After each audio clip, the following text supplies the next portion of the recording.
Hello students, so my name is Maruti Sorgekar and I am teaching from ESA classes.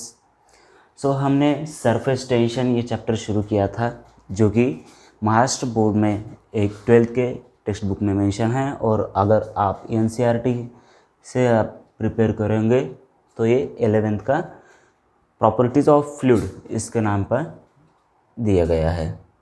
So yesterday हमने discuss किया था, इसका सिर्फ introduction part हमने discuss किया था, सरफेस टेंशन। चलो क्विक रीजन लेते हैं कि सरफेस टेंशन का ओरिजिन डिस्कस करने के लिए हमने इंटरमॉलिकुलर फोर्सेस देखे थे। उसमें दो टाइप, कौन से cohesive and adhesive. Cohesive forces same substance, adhesive forces different substance. They are forces between two molecules of the same substance, तो वो कोहेसिव हो गए, और डिफरेंट हो गए तो एडिसिव हो गए। और उसमें कोहेसिव फोर्स का मैग्नीट्यूड ज़्यादा रहता है, मतलब सेम मॉलिक्यूल में फोर्स क्या रहता है, ज़्यादा, सेम सब्सटेंस के मॉलिक्यूल में फोर्स ज़्यादा।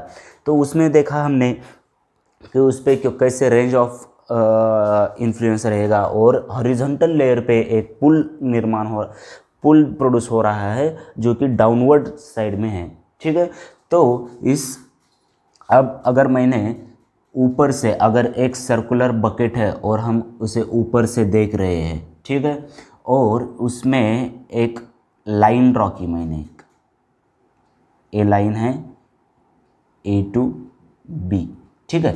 तो सरफेस टेंशन कैसे एक्ट होता है, देखिए उस पर जो फोर्स हो रहा है उसे डाउनवर्ड एक्ट हो रहा है लेयर पे, ठीक है। तो अब क्या होगा कि ये समझो ये दूसरे सब्सटेंस की एक स्टिक है, देखिए इसे इमेजिन कर सकते हैं आप, हम ऊपर से देख रहे हैं और ए बी एक स्टिक है।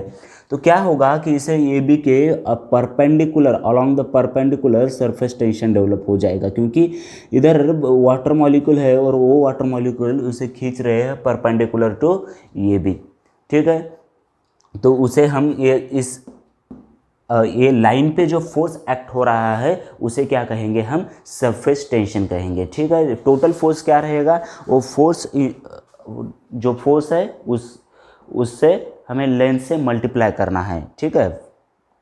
तो अब देखिए उसका हम डेरिवेशन कैसे करते हैं। डेरिवेशन यानी कि हमें सरफेस एनर्जी का डेरिवेशन देखना है। ये तो क्लियर हो गया कि force due to surface tension is perpendicular to इस लाइन ए बी का है, ठीक है। और ऑलवेज हमेशा याद रखिए कि surface tension always act along the tangential to surface. ये बहुत इंपॉर्टेंट पॉइंट है कि सरफेस टेंशन एक्ट होगा, कैसे एक्ट होगा, टेंजेंट टू द सरफेस। अगर ये सरफेस ऐसा है तो उसे टेंजेंट के अलोंग एक्ट होगा। हम नेक्स्ट थोड़ी देर में उसे डिटेल में डिस्कस करेंगे, ठीक है। Surface tension acting along the tangent, acting along the perpendicular. And एक और पॉइंट आपको याद रखना है कि if it is a force per unit length perpendicular to imaginary line, मतलब क्या बोलना है इसे कि फोर्स पर यूनिट लेंथ है, ये फोर्स पर यूनिट लेंथ है इसे लाइन, अगर हमने ये ड्रॉ किया है तो, ठीक है। इसमें ज़्यादा डिस्कस हम अगले बिट में करेंगे, लेकिन सरफेस टेंशन का एकदम आइडिया आ जाना चाहिए आपको कि अलोंग द टेंजेंट एक्ट हो रहा है, इस ए बी के परपेंडिकुलर एक्ट हो रहा है। ये किसकी वजह से एक्ट हो रहा है कि जो मॉलिक्यूल के बीच में जो फोर्स है, अभी इधर वाटर मॉलिक्यूल है, इधर समझो ये स्टिक है, वुडन स्टिक, तो वुडन स्टिक और वाटर मॉलिक्यूल में एक फोर्स आ जाएगा, और इधर एक फोर्स रहेगा और एक इधर एक फोर्स रहेगा, और ये आपस में अपोजिट डायरेक्शन में एक्ट हो रहे हैं और अलोंग द टेंजेंट एक्ट होंगे, ठीक है। तो इतना इसके सरफेस टेंशन के लिए काफ़ी है। हम अभी सरफेस एनर्जी और सरफेस टेंशन के बारे में डिस्कस करते हैं। देखिए उससे पहले अगर आप सरफेस टेंशन की एप्लीकेशन भी हम डिस्कस करेंगे, लेकिन अगर आपको अभी चाहिए एप्लीकेशन तो क्या है कि टूथपेस्ट वगैरह में उसे सरफेस टेंशन का जो कंसेप्ट है, टूथपेस्ट हो गया आपका, डिटर्जेंट हो गया, उसमें ये सरफेस टेंशन का कंसेप्ट यूज़ किया है। कैसे यूज़ किया है सर टूथपेस्ट में, देखिए अगर सरफेस टेंशन कम, अब याद रखिए अगर सरफेस टेंशन कम है तो वो लिक्विड ज़्यादा स्प्रेड होगा, ठीक है। अगर सरफेस टेंशन ज़्यादा, मतलब इसका मीनिंग क्या लगा सकते हैं आप कि अगर सरफेस टेंशन ज़्यादा है तो उस लिक्विड के मॉलिक्यूल में फोर्स क्या है, ज़्यादा है, और वो दूसरे मॉलिक्यूल के साथ नहीं आएंगे क्योंकि उनके बीच ही एक स्ट्रांग फोर्स है। देखिए अगर उन दोनों में पहले से ही ज़्यादा फोर्स मौजूद है तो वहाँ तीसरे का चांस बहुत कम रहता है। समझ में आ रहा है?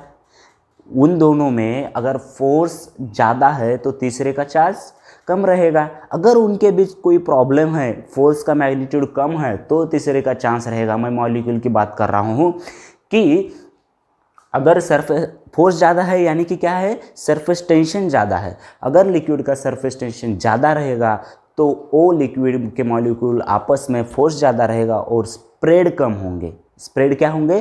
कम।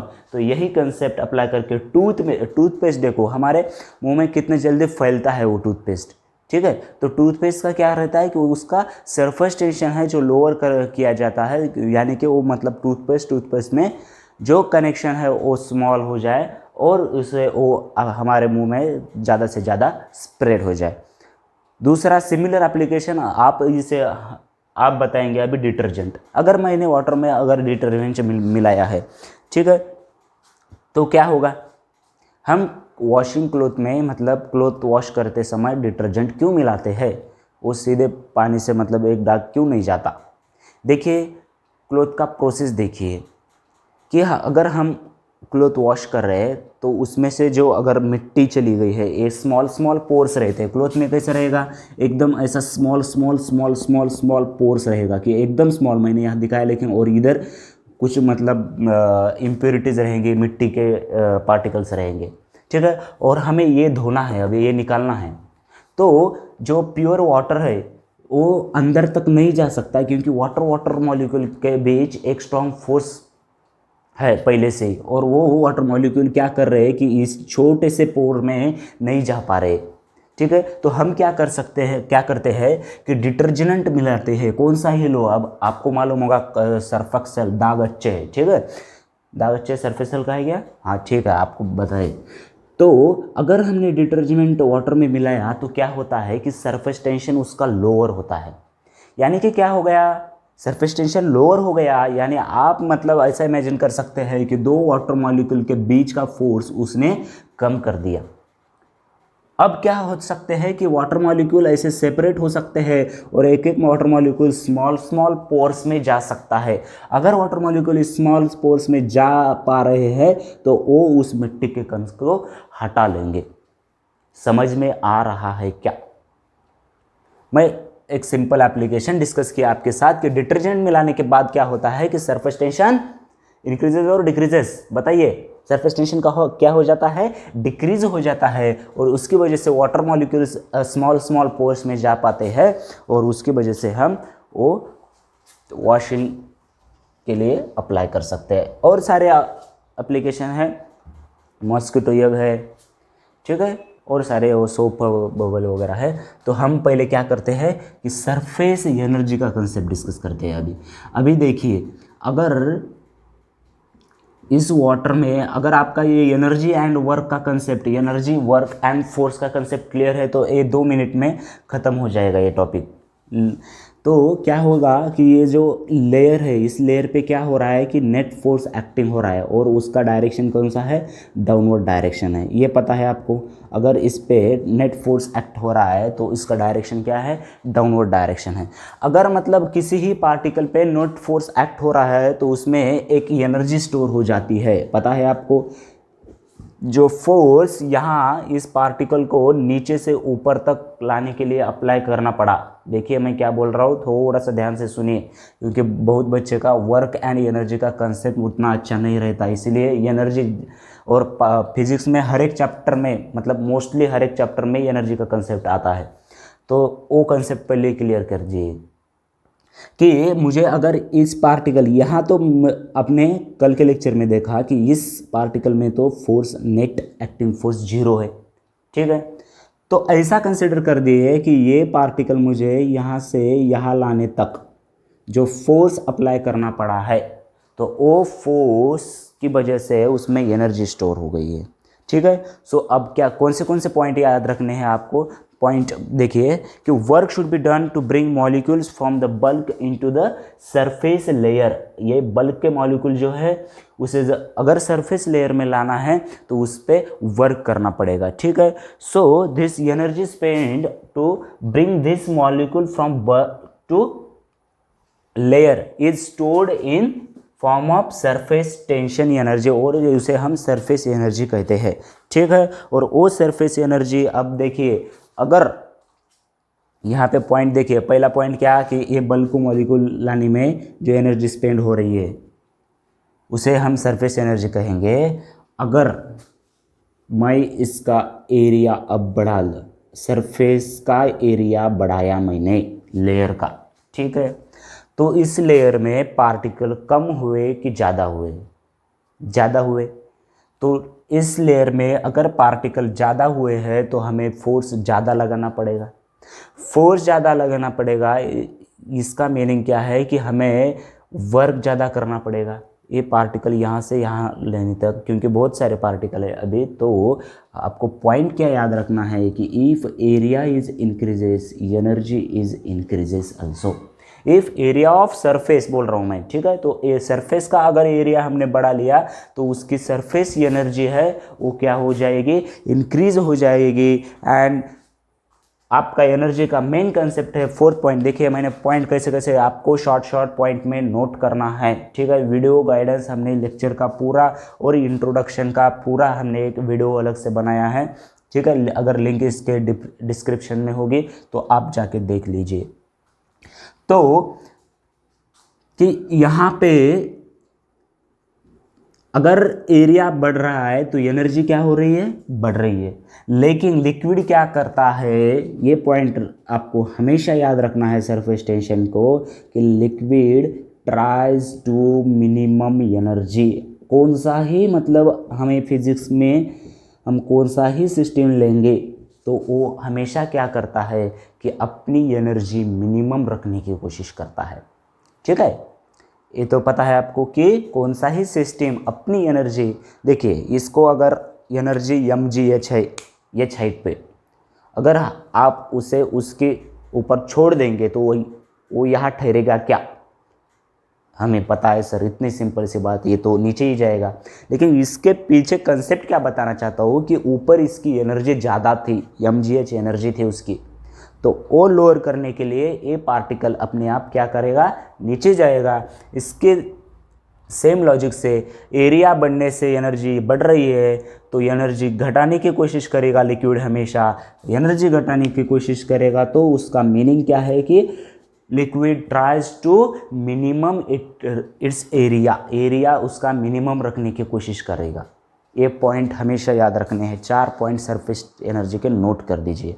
और यहाँ पे हम सरफेस एनर्जी का एक डेरिवेशन, मतलब surface energy and surface tension का अब थोड़ा सा रिलेशन एकदम इजी है। अगर अभी तक का आपको कंसेप्चुअल क्लैरिटी मिली है तो देखिए, अगर हम ये एक ऐसा फ्रेम लेंगे, ठीक है, फ्रेम कैसा है देखिए, इधर से एक ऐसा थिन फ्रेम है, यहाँ पे ये मूवेबल रॉड है। मूवेबल रॉड यानी कि इसे अंदर बाहर मूव कर सकते हैं। और ये हमने सरफेस का एक लेयर लिया है। इमेजिन हो पा रहा है क्या? देखिए आपने सब बबल सोप के साथ, मतलब वो बबल वगैरह तो बनाए होंगे, ठीक है, वो तो उसमें से इसे स्क्वायर का प्लेट लिया है हमने, और यहाँ पे मूवेबल रॉड है जो ये इस तरफ से और इस तरफ से मूव हो सकता है, ठीक है। उसकी लेंथ अगर हम L कंसिडर करेंगे और टेंशन T कंसिडर करें, देखिए अब देखिए धीरे धीरे से ये रिलेशन कैसे मैं डिराइव करता हूँ। तो surface tension always act towards tangential towards the surface area, ठीक है। Tangent, along the tangent act होता है सरफेस टेंशन। मतलब आप इमेजिन भी कर सकते हो, आपको रट्टा मारने की कोई ज़रूरत नहीं। अगर ये स्टिक है और इधर वाटर मॉलिक्यूल है तो ये वाटर मॉलिक्यूल और स्टिक के बीच में थोड़ा सा इधर अट्रैक्शन डेवलप हो जाएगा। लॉजिकली करेक्ट लग रहा है, ठीक है। तो सरफेस टेंशन की डायरेक्शन इस तरफ हो जाएगी। अब ये थोड़ा सा और एक कंसेप्ट है, देखिए ये हमारा ये रॉड है जो कि मूव हो रहा है। तो अगर ये रॉड या जो स्टिक है मूव हो रही है, वो अगर थिक रहेगी तो क्या होगा? देखिए इसके इस तरफ से एक लिक्विड का लेयर होगा और इस तरफ से एक लिक्विड का लेयर होगा। आपको इमेजिनेशन करना पड़ेगा। और आप मतलब पानी में तो बचपन से खेलते होगे, मतलब बहुत सारा खेला होगा बचपन में, तो वो बारीक बारीक चीज़ें आपने ऑब्जर्व नहीं की होगी। लेकिन आप अभी डेली लाइफ में इसे ऑब्जर्व कर सकते हैं। ये चैप्टर पूरा होने के बाद आपको डेली लाइफ के सरफेस टेंशन के एप्लीकेशन खुद से पता चलेगी। ठीक है, तो मैं क्या डिस्कस कर रहा था, देखिए कि अगर ये ऐसा रॉड है तो इस तरफ एक लेयर आ जाएगा और पीछे की तरफ से एक लेयर आ जाएगा, यानी कि मतलब सरफेस टेंशन ए लेंथ यल पे नहीं एक्ट हो रहा है, वो ट्वाइस द लेंथ पे एक्ट हो रहा है। ट्वाइस द लेंथ लेना बहुत इंपॉर्टेंट है। ट्वाइस क्यों लिया है कि एक आगे की तरफ अगर एक लेंथ है और पीछे वाली साइड पे अगर एक लेंथ है तो टेंशन इंटू टू लेंथ ये टोटल फोर्स है हमारा, क्योंकि टेंशन क्या रहता है, tension is the force acting पर यूनिट लेंथ। अगर आप टेंशन की डेफिनेशन जानना चाहते हो तो फोर्स एक्टिंग पर यूनिट लेंथ है। और यहाँ पे लेंथ हमने कितनी कंसिडर की है, एक्चुअली ये रॉड की लेंथ यल है लेकिन हमने 2L कंसिडर की है क्योंकि हमें फ्रंट साइड से एक और बैक साइड से एक एक्ट हो रहा है। क्लियर है। और अब देखिए हमें क्या पता है कि वर्क जो है, देखिए वर्क का मेन फार्मूला जो कंसेप्चुअल फार्मूला है फोर्स इंटू डी एक्स रहता है क्या। अगर मैंने डी डब्ल्यू रखा, ठीक है, अगर मैंने डी डब्ल्यू रखा तो फोर्स इंटू डी एक्स रहेगा। अगर हमने यहाँ पे डी एक्स से ये रॉड डिस्प्लेस किया है, कितना किया है, डी एक्स से रॉड हमने डिस्प्लेस किया है, तो work done is equal to force into displacement. Displacement इस पार्टिकल से कितनी हो गई है, अगर ये रॉड यहाँ तक आ गया तो ए डिस्प्लेसमेंट हमने डी एक्स कंसिडर करी है। समझ में आ रहा है। और फोर्स, उतना फोर्स क्या लिखा है अभी, फोर्स देखिए हमने, फोर्स कितना है, T into two L, therefore T into two L into D X, T into two L into D X. So इससे हमें क्या पता चल रहा है, देखिए ये 2L इंटू डी एक्स क्या है, L इंटू ब्रेथ, ये एरिया रहता है रेक्टेंगल का। अगर हमने यहाँ तक बढ़ाया है तो ये जो है L इंटू डी एक्स ये इसका एरिया है।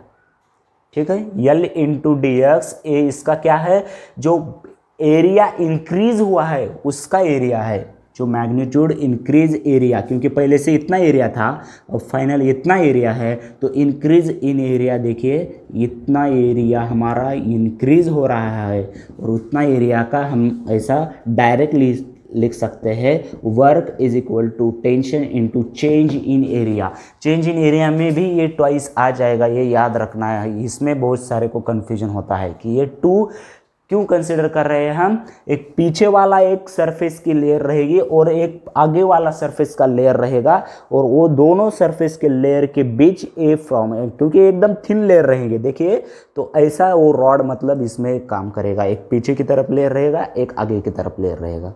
तो इसे 2L इंटू डी एक्स को हम डी ए लिख सकते हैं, डी ए यानी कि change in area. Therefore we can write expression between work energy, और उसे क्या कहते हैं, सरफेस एनर्जी कहते हैं। Surface energy is equal to tension into d r, क्योंकि और आप टेंशन को डिफाइन कर सकते हैं, tension is the surface energy per unit area.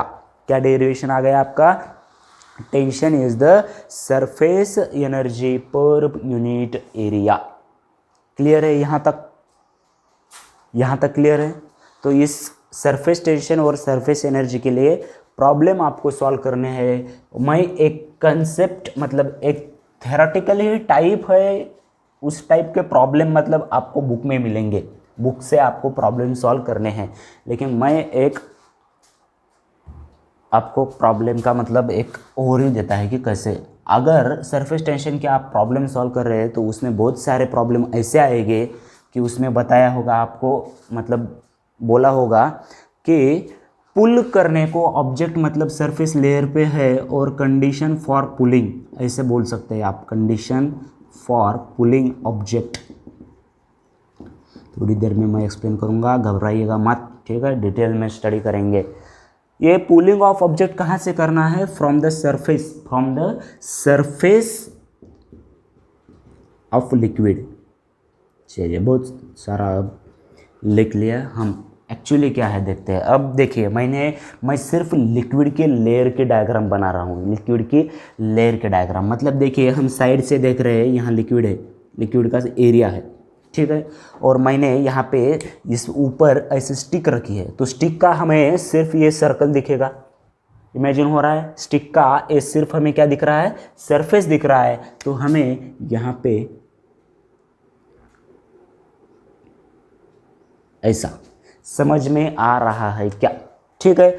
और हमने ये इंपॉर्टेंट है कि यहाँ सिर्फ हम पुलिंग ऑफ ऑब्जेक्ट, ऊपर खींचने के लिए कितना फोर्स लगाना पड़ेगा ये हम डिस्कवर कर रहे हैं, ठीक है। ऊपर खींचने के लिए बोल रहा हूँ मैं।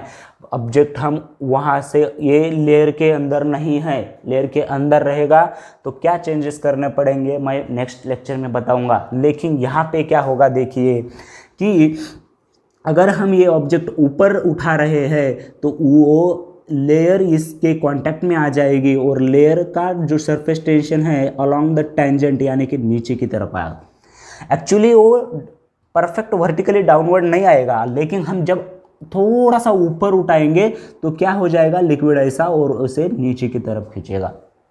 अगर ये लिक्विड नहीं रहता, अगर ये लिक्विड नहीं रहता तो मुझे कंडीशन फॉर पुलिंग क्या रहती कि उसके ऊपर कितना वेट लगाना पड़ता है, हमें mg उठाने के लिए कितना वेट पड़ता है mg। लेकिन इसमें क्या हो रहा है कि एक एक्स्ट्रा टेंशन ऐड हो रहा है, एक्स्ट्रा टेंशन ऐड हो रहा है। यहाँ पे एक टेंशन, यहाँ पे एक टेंशन, तो टोटल फोर्स कितना हो गया 2TL, ये 2 टाइम्स टेंशन इंटू लेंथ की। और आप ऐसा इमेजिन कर सकते हैं कि ये डबल लेंथ यानी कि 2 इंटू टेंशन इंटू लेंथ। ये क्या है, ये स्टिक को अगर हमें ऊपर उठाना है तो मिनिमम फोर्स क्या रहेगा आपका mg प्लस 2TL। हम अभी तक क्या करते आ रहे थे कि सिर्फ mg लेते आ रहे थे, हमको सरफेस टेंशन के बारे में पता नहीं था। लेकिन अगर आप लिक्विड के ऊपर एक ऑब्जेक्ट पुल कर रहे हैं तो ये टोटल फोर्स आ जाएगा आपको। अगर ये स्टिक की वजह से आपको क्या बोला जाता है कि एक रिंग है, रिंग पता है आपको, ठीक है। तो उसे अब हमें ऊपर उठाना है। अभी इसके डायग्राम मतलब कैसे निकाल सकते हैं हम इसके डायग्राम, इसकी तरफ देखिए हम ऊपर से ही निकालेंगे, कोशिश कर रहा हूँ लेकिन उसमें टाइम जाएगा, ठीक है।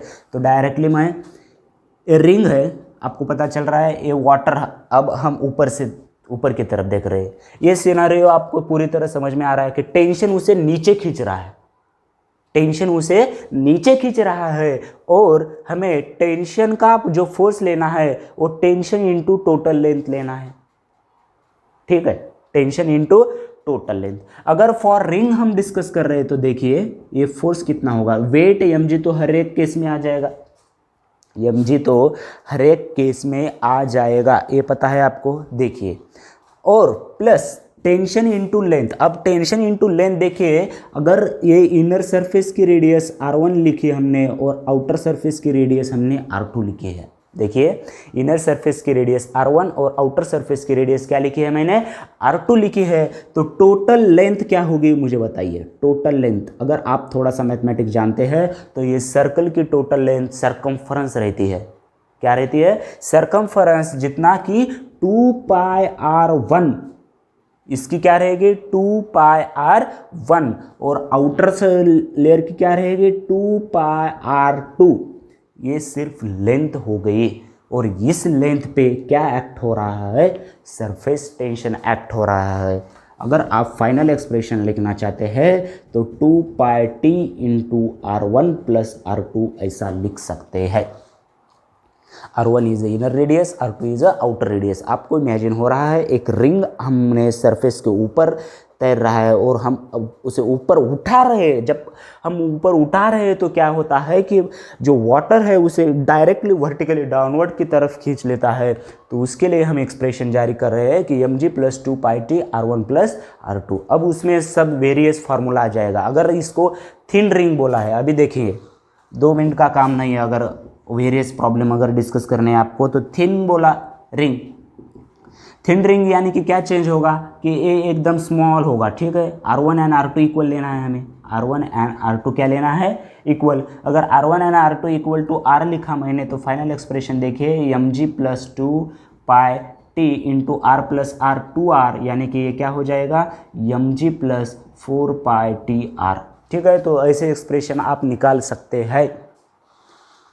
ठीक है, तो मैं यहाँ तक मैं ख़त्म कर रहा हूँ। आगे वाले लेक्चर में हम प्रॉब्लम देखेंगे इसके ऊपर, प्रॉब्लम और थोड़ा सा जनरल प्रॉब्लम देखेंगे। मतलब एक प्रॉब्लम मैंने लिया तो आपको उसी टाइप में सभी प्रॉब्लम आ जाने चाहिए। अगर आप उसमें और थोड़ा सा इम्प्रोवाइज करना चाहिए, रिंग के वजह से आपको डिस्क दिया है तो आपको डिस्क का पूरा एरिया लेना है आपको, क्योंकि एरिया पे एक्ट हो रहा है। ठीक है, अगर आपको प्लेट दी है स्क्वायर प्लेट तो ये स्क्वायर प्लेट का एरिया लिखना है आपको। ठीक है, आपको समझ में आ रहा है? तो ऐसा ट्राई करिए। आपको अगर कोई प्रॉब्लम है तो मैं नेक्स्ट लेक्चर में, क्योंकि ये देखिए अगर ये स्क्वायर प्लेट है और ये है तो इसका एरिया क्या होगा।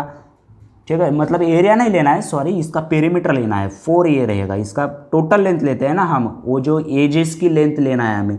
एजेस की लेंथ क्या है कि ए टोटल लेंथ कितनी हो गई 4A। अगर डिस्क दिया है तो उसका सरकमफरेंस कितना होगा 2 पाई r होगा। ठीक है, रेक्टेंगल दिया है तो a इंटू बी कर दीजिए, a इंटू बी। समझ में आ रहा है पूरा?